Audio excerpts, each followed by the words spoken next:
This is how to customize the status line on TradingView. Now there's two parts to this. First of all, we have the long status line here. We have the buy sell buttons and we have the indicators area. Let's start with the status line.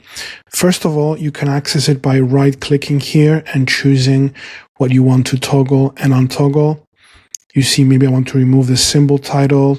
Suddenly NVIDIA goes away, but you can access it from somewhere else as well. Right click on the chart, go to settings, and you are in the status line area. So toggling these choices here. For example, maybe I want the open, high, low, close to hide. I untoggle that. Maybe I want volume to hide as well, so I untoggle that. And I just want to keep bar change values so I know where the stock moved for the day in points and percentage points. If you want it super clean, you just remove that. That's completely up to you. But below that is also the indicators.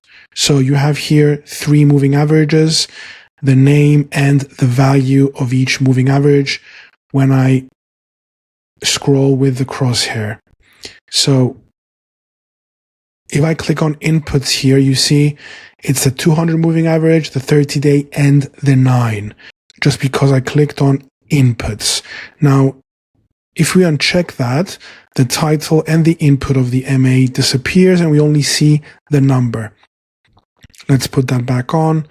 If we uncheck values, then we just see what kind of indicator there is and no values. But what is this background area here? That was checked off. Let's enable it.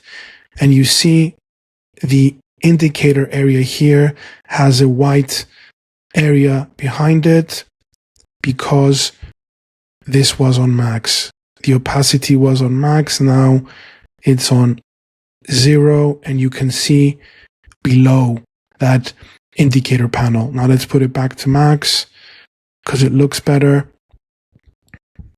And we press OK. So this is how you can customize your status line. Maybe I want the buy sell buttons to disappear. Maybe I want the indicator titles to disappear as well. We can do it on chart. The problem here is whenever I do this from the chart, I can only click once and then I have to right click again. So this is how you can customize your status line on TradingView.